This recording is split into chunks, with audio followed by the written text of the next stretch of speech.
নমস্কার বন্ধুরা, one of the best mutual fund company HDFC তাদের আরও একটি নতুন মিউচুয়াল ফান্ড শুরু করতে চলেছে।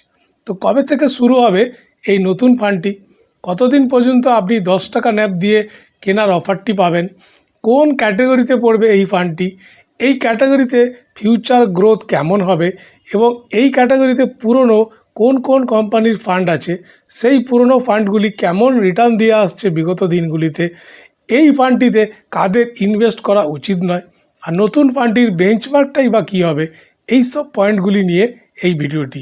চলুন শুরু করা যাক। বন্ধুরা, বর্তমানে আমাদের গভর্নমেন্ট যে দুটি জিনিসের উপর খুব বেশি গুরুত্ব দিচ্ছে সেগুলি হলো 1 নম্বর ইনফ্রাস্ট্রাকচার এবং 2 নম্বর হলো প্রোডাকশান বা ম্যানুফ্যাকচারিং। তো এই মেন দুটো জিনিসের উপর বেস করে যে সেক্টরগুলিতে ফোকাস করা হচ্ছে সেগুলি হলো 1 নম্বর সানরাইজ সেক্টর, মানে hydrogen fuel production, food processing, petrochemical industry, space tourism, এইসব। সানরাইজ সেক্টর মানে হলো যে সেক্টরগুলি নিউ কিন্তু খুব র্যাপিডলি গ্রোয়িং হচ্ছে। আর 2 নম্বরে আসছে সেমিকন্ডাক্টর ম্যানুফ্যাকচারিং সেক্টর, 3 নম্বরে হচ্ছে ইলেকট্রনিক্স ম্যানুফ্যাকচারিং সেক্টর, 4 নম্বরে হচ্ছে ইলেকট্রিক ভেহিকেলস, 5 নম্বরে হলো রিনিউয়েবল এনার্জি এবং 6 নম্বরে হলো ডিফেন্স ইকুইপমেন্ট ম্যানুফ্যাকচারিং। যেহেতু গভর্নমেন্ট এই সেক্টরগুলিতে গুরুত্ব দিচ্ছে এবং ন্যাশনাল ও ইন্টারন্যাশনাল মার্কেটে ডিমান্ড যেভাবে বাড়ছে তাতে এই সেক্টরগুলি আগামী দিনে গ্রো করতে বাধ্য। এই কথাটি মাথায় রেখে এইচডিএফসি মিউচুয়াল ফান্ড তাদের যে নতুন ফান্ডটি লঞ্চ করতে চলেছে সেটি হলো এইচডিএফসি ম্যানুফ্যাকচারিং ফান্ড। তো এই ফান্ডটি শুরু হবে 26 এপ্রিল 2024 এবং এনএফও পিরিয়ড বা 10 টাকা ন্যাবে কেনার সুযোগ থাকবে 10 মে 2024 পর্যন্ত। তো নামটা শুনে বোঝা যাচ্ছে যে ফান্ডটির ক্যাটাগরি হবে থেমেটিক ফান্ড এবং এখানে থেমটা হবে ম্যানুফ্যাকচারিং, মানে যে কোম্পানিগুলো ম্যানুফ্যাকচারিং রিলেটেড কাজকর্ম করে মেনলি সেখানেই কিন্তু ইনভেস্টেড করা হবে। তো আমাদের শেয়ার মার্কেটে কতগুলি ইন্ডেক্স আছে, যেমন Nifty 50, Nifty mid cap 100, Nifty small cap, Nifty IT, Sensex ইত্যাদি। সেই রকম আরও একটি ইন্ডেক্স হলো নিফটি ইন্ডিয়া ম্যানুফ্যাকচারিং ইন্ডেক্স। এই নতুন ফান্ডটি এই ইন্ডেক্সটাকে বেঞ্চমার্ক করবে বা ফলো করবে, মানে ইন্ডেক্সের যে শেয়ারগুলি আছে মেনলি সেই শেয়ারগুলিতেই ইনভেস্ট করবে। তো এই ইন্ডেক্সটা রিটার্ন যদি আমরা দেখি তাহলে দেখব বিগত 1 ইয়ারে 55.7% এবং 3 ইয়ার্সে 16.6% কম্পাউন্ডিং অ্যানুয়াল গ্রোথ রেটে গ্রোথ দিয়েছে। তো এইবার নিশ্চয়ই জানতে ইচ্ছে করছে যে কোন কোন শেয়ার আছে এই ইন্ডেক্সটির মধ্যে। এখানে মোট 75টি শেয়ার আছে এই ইন্ডেক্সের মধ্যে। লিস্টগুলি আমি দিয়ে দিলাম, আপনারা পজ করে দেখে নিতে পারেন।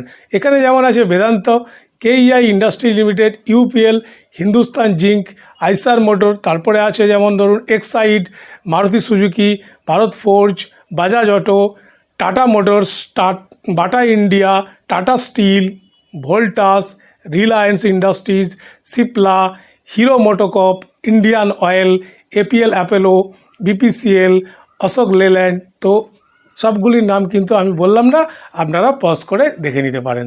তো ইন্ডেক্সের এই 75টি শেয়ার মিলিয়ে এই ম্যানুফ্যাকচারিং সেক্টরে কিন্তু আমাদের শেয়ার মার্কেটে টোটাল 691টি শেয়ার আছে। তো এইবার আসছি এই ফান্ডটির ইনভেস্টমেন্ট স্ট্র্যাটেজি কী হবে। 1 নম্বর স্ট্র্যাটেজি হচ্ছে কোর পোর্টফোলিও। এই ফান্ডটার যে কোর পোর্টফোলিও হবে সেখানে কিন্তু মিনিমাম 80% স্টক ম্যানুফ্যাকচারিং সেক্টর থেকেই হবে। আর 2 নম্বর হচ্ছে স্টক সিলেকশান। এখানে স্টক সিলেকশান কীভাবে হবে না, এখানে স্টক সিলেকশান করার জন্য বটম আপ রিসার্চ আইডিয়া লাগানো হবে, মানে প্রথমে স্টকটার ফান্ডামেন্টাল অ্যানালিসিস করা হবে, তারপরে সেই স্টকটার যে সেক্টরে আছে সেই সেক্টরটার অ্যানালিসিস করা হবে, দেন ইন্ডিয়ান ইকোনমি চেঞ্জ হলে এই স্টকটার উপর কী প্রভাব পড়বে সেটা অ্যানালিসিস করা হবে এবং শেষে দেখা হবে যে ওয়ার্ল্ড ইকোনমি চেঞ্জ হলে তার জন্য এই স্টকটার উপর কী প্রভাব পড়বে।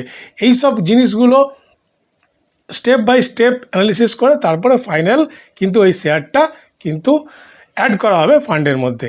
তারপরে 3 নম্বর আসছে, এখানে পোর্টফোলিওটা কিন্তু খুব ভালোভাবে ডাইভার্সিফিকেশন করা হবে। 4 নম্বর হচ্ছে মার্কেট ক্যাপ। মার্কেট ক্যাপ হচ্ছে এখানে লার্জ ক্যাপ, মিড ক্যাপ এবং স্মল ক্যাপ সব ধরনের মার্কেট ক্যাপের স্টক কিন্তু এই ফান্ডের মধ্যে থাকবে। তো এবার দেখে নেব ফান্ডটির কিছু ফ্যাক্টস। যেমন ধরুন আপনি এনএফও বা নিউ ফান্ড ওভার পিরিয়ডের মধ্যে কিন্তু আপনি মিনিমাম 100 টাকা দিয়ে ইনভেস্ট করতে পারেন এবং ম্যাক্সিমাম যে কোনো অ্যামাউন্ট আপনি দিতে পারবেন। ফান্ডটি যখন রেগুলার কেনাবেচা শুরু হয়ে যাবে তখনও কিন্তু আপনাকে মিনিমাম 100 টাকা দিয়ে কিনতে হবে এবং ম্যাক্সিমাম কোনো লিমিট থাকবে না। আর এই ফান্ডের এক্সিট লোড কী থাকবে না, যদি কেনার 1 মাসের মধ্যে আপনি বিক্রি করেন তাহলে কিন্তু আপনাকে 1% এক্সিট লোড দিতে হবে, আর 1 মাস পরে কিন্তু কোনো আপনাকে এক্সিট লোড দিতে হবে না। তো চলুন দেখে নেই এবার ফান্ডটির অ্যাসেট অ্যালোকেশন কী হবে। তো এখানে টোটাল অ্যাসেটের মিনিমাম 80% ইকুইটি স্টক থাকবে, যে স্টকগুলো কিনা ম্যানুফ্যাকচারিং সেক্টরের হবে। এবার যে বাকি 20% থাকছে, তাদের যে অ্যাসেটটা বাকি 20% থাকছে, সেই অ্যাসেটটা কী হবে না, ম্যানুফ্যাকচারিং সেক্টরের স্টকও কেনা হতে পারে, অথবা অন্য কোনো সেক্টরের কিন্তু স্টক কেনা হতে পারে, অথবা আদার কোনো মিউচুয়াল ফান্ড ইউনিট কেনা হতে পারে, অথবা ডেপ ইনভেস্টমেন্টও করা হতে পারে। এই যে মিনিমাম 80% বাদ দিলে যে 20% অ্যাসেটটা থাকছে সেইগুলোর উপর কিন্তু এইগুলো কেনা হতে পারে, এবং এগুলো হচ্ছে ফান্ড ম্যানেজার মার্কেটের সিচুয়েশান অনুযায়ী তিনি ডিসাইড করবেন। আর এখানে ফান্ড ম্যানেজার থাকছেন রাকেশ সেটিয়া। তো ইনার মোটামুটি 19 ইয়ার্সের এক্সপিরিয়েন্স আছে ইকুইটি মার্কেটে। তো আশা করি এই ফান্ডটি খুব ভালোভাবেই চালাতে পারবেন। তো এই ক্যাটাগরিতে এবারে পুরনো যে ফান্ডগুলি আছে সেগুলোর দিকে আমরা যদি চোখ রাখি তাহলে দেখব 1 নম্বর হচ্ছে আইসিআইসিআই প্রুডেন্সিয়াল ম্যানুফ্যাকচারিং ফান্ড, যেটা কিনা 1 ইয়ারে 65%, 3 ইয়ারে 32% এবং 5 ইয়ারে 24.9% রিটার্ন দিয়ে এসেছে। আর কোয়ান্টের যে ম্যানুফ্যাকচারিং ফান্ডটা আছে তার বয়স কিন্তু 1 বছরেরও একটু কম, এবং এই 1 বছরের কম সময়ে কিন্তু এটা 81.8% রিটার্ন দিয়েছে। আর অ্যাক্সিসের যে ম্যানুফ্যাকচারিং ফান্ড আছে সেটাও কিন্তু 1 বছরের কম সময়ের মধ্যেই 67.9% রিটার্ন দিয়েছে। আর কোডাকের ম্যানুফ্যাকচারিং ফান্ডটা তার কিন্তু বয়স মোটামুটি 2 ইয়ার্সের কাছাকাছি, 1 ইয়ারে কিন্তু এখানে রিটার্ন পাওয়া গেছে 48%। আর এই ক্যাটাগরির সবথেকে যে পুরনো ফান্ড হলো সেটি হলো আদিত্য বিড়লা সান লাইফ ম্যানুফ্যাকচারিং ফান্ড, যে কিনা 1 ইয়ারে 49.2%, 3 ইয়ারে 19.3% এবং 5 ইয়ার্সে 17.4% রিটার্ন দিয়েছে। বন্ধুরা, নতুন যে ফান্ডটি লঞ্চ হচ্ছে সেটি একটি থেমেটিক ফান্ড, এবং এখানে শুধু এই ম্যানুফ্যাকচারিং সেক্টরের উপরেই কিন্তু প্রাধান্য দেওয়া হবে। ফলে এই সেক্টরটিতে যদি কোনো প্রবলেম হয় তাহলে কিন্তু ফান্ডটির গ্রোথে এফেক্ট পড়বে। তাই যে কোনো থেমেটিক ফান্ড কিন্তু স্মল ক্যাপ ফান্ডের থেকেও বেশি রিস্কি হয়। তাই আমাদের যার যতটা রিস্ক নেওয়ার ক্ষমতা আছে এবং সেই পরিমাণে এবং সেই চিন্তাভাবনা করে তিনি কিন্তু ইনভেস্টমেন্ট করবেন। আর যেখানে রিস্ক বেশি থাকবে সেখানে রিটার্ন তো বেশি থাকবেই।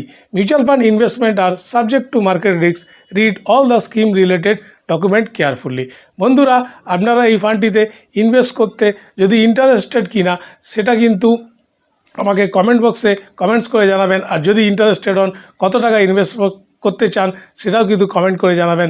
আজ এই পর্যন্তই। নমস্কার, সবাই ভালো থাকবেন।